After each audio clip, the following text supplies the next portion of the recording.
Everyone says, buy the dip, wait for the pullback, get in when it's cheaper. Here's the problem. Nobody can reliably tell you when the dip is actually over, including people who do this professionally for a living. My name is Mike, and I spend way too much time watching people talk themselves out of investing because they're waiting for a moment that may never announce itself clearly. Dollar cost averaging is the boring alternative. Instead of trying to pick the perfect moment, you invest a fixed amount on a fixed schedule, regardless of what the price is doing that day. Let's actually walk through the numbers, because the mechanism only makes sense once you see it. Say you invest $200 a month into the same fund for 6 months, and the price per share moves around instead of sitting still.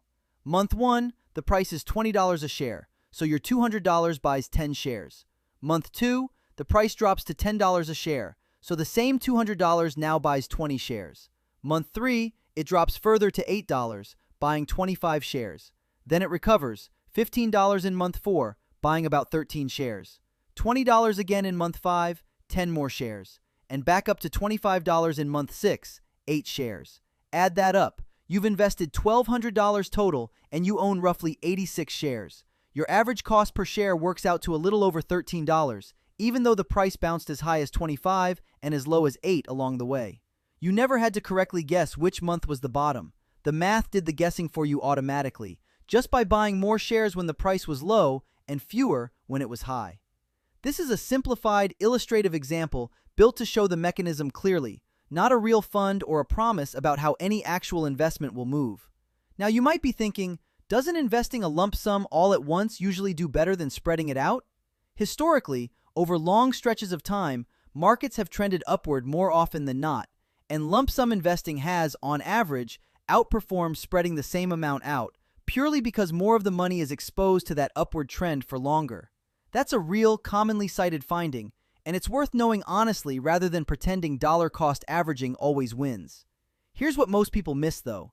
Dollar cost averaging was never really competing with lump sum investing on raw performance. It's solving a completely different problem. The fact that most people don't actually have a large lump sum sitting around waiting to be invested, and even when they do, the fear of bad timing keeps plenty of people frozen on the sidelines indefinitely. A slightly lower theoretical average return that actually happens beats a theoretically better strategy that never gets executed because someone's still waiting for the right moment to arrive. The real value of dollar cost averaging is behavioral, not mathematical. It turns investing into a fixed, automatic habit instead of a fresh, stressful decision every single time you happen to have money to invest. You stop needing to have an opinion about whether right now is a good time. The schedule already decided that question for you, months in advance. So here's your one step. Pick one fixed amount and one fixed recurring date and automate it into your investment account starting this month.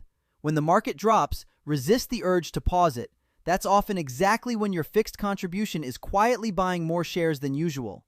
When the market's up, resist the urge to add extra out of excitement either. Let the schedule stay boring on purpose, every single month. This example used hypothetical illustrative numbers to demonstrate how the math works, not a guarantee of returns for any real investment, and actual markets don't move in the neat pattern shown here. This content is for educational purposes only and isn't personalized financial advice, so consider your own situation, timeline, and risk tolerance, or talk to a licensed professional. If seeing the actual numbers made this click, subscribe. There's a lot more of this coming.